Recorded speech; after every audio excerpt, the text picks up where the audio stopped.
Welcome back to NY Flight. Before we start today's video, which will be breaking down how we can fix this offensive line in the offseason for 2024, I just want to thank you guys for all the support you guys showed on the video with Boy Green. Clearly, you guys love Boy Green, so mark it down. Tomorrow morning at 10:30, we will be going live again with Boy Green on the show. 10:30 tomorrow morning, breaking down the biggest takeaways from Jets versus Browns. And then Saturday at 9:30, it will most likely be another live stream, as I will be having the host of the Turn on the Jets podcast, Will Parkinson, joining me on the show. So let's get right into how we can fix this offensive line for 2024. Let's see who we cut, if we cut anyone, who we sign, who we keep. So we're going to unfortunately have to keep Lakin as a backup. I don't want him to have to see the field at all, because if we cut him, we save money, but then we eat a ton of dead cap. So I think we have to keep him. Maybe he starts. There's a chance he starts if he looks outstanding in camp, but there is no excuse to give up 13 pressures against the 32 ranked defense. That is just inexcusable. Honestly, Jake Hansen has been the best player on this offensive line right now, other than Tippmann. He allowed 0 pressures this week, and he's just been solid. Everyone made a joke about that signing. Like, oh my god, he's terrible. He's better than Billy Turner. I know they play different positions, but he's better than Billy Turner. He's better than Mekhi Becton. He's the second best player on this offensive line behind Tippmann. So we have to keep Lakin as a backup, because if we cut him, we eat a ton of dead cap. Going over to free agency, we signed Jonah Williams. He can be our left tackle. I think he's one of the best free agent tackles available that we can afford. According to Over the Cap, I think we have $62 million in cap room, and that's a ton of money for the O-line. But if we want to have a really successful offseason, we're going to have to restructure maybe guys like CJ Mosley, JFM. If we restructure like 2 of those guys, we will have so much cap room.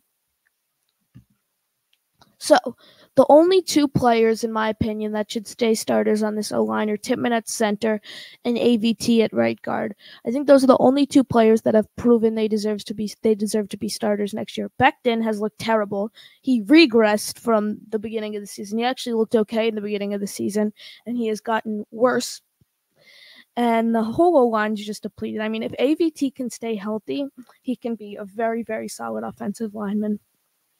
Tippmann has had an incredible rookie campaign, second-round draft pick out of Wisconsin. He has looked incredible at center. Again, this O-line has just been depleted. I also think Carter Warren stays as our 6th man. I think he could be a very good 6-man, like swing tackle. The swing tackle that we were hoping we would have in Billy Turner, except he's terrible. Let me give you a fun fact real quick. The 2 leaders in sacks given up on the O-line this season are Andre Dillard from the Eagles and Mekhi Becton from the New York Jets. You want to know the pattern? They were both drafted by Joe Douglas. That shows how Joe Douglas has no idea what to do when it comes to drafting offensive linemen. He just has no clue who's good and who's bad. I mean, these offensive linemen, they're like lottery tickets. You never know. Akeem Ekwonu was supposed to be the greatest offensive lineman ever. The Jets took Sauce Gardner, and Sauce Gardner, I'd say, has ended up just fine. You never know with these offensive linemen. All right, going over to the draft. We draft Alt or Fashanu. If not available, draft J.C. Latham or Tyrese Fuega.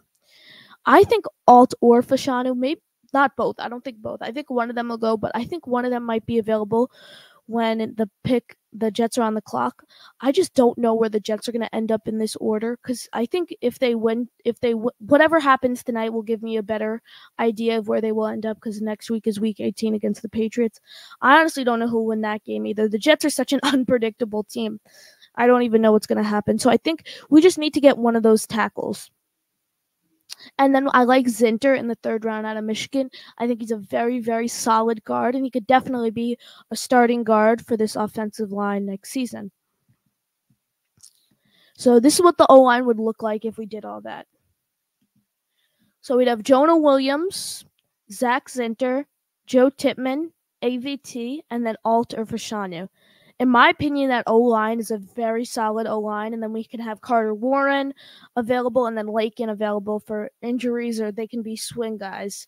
Lakin can be kind of like a swing guard, and Carter Warren can be a swing tackle. Okay, like I said in the beginning of the video, tomorrow morning 10 a.m. So Friday 10:30. Tomorrow morning at 10:30 a.m. Boy Green and I will be doing a live stream on this channel breaking down the biggest takeaways from Jets vs Browns, and then Saturday at 9:30 it will most likely be a live stream. Like I said, I'll be joined by the Turn on the Jets podcast host Will Parkinson. So thank you guys for watching, and I'll see you guys on the next one.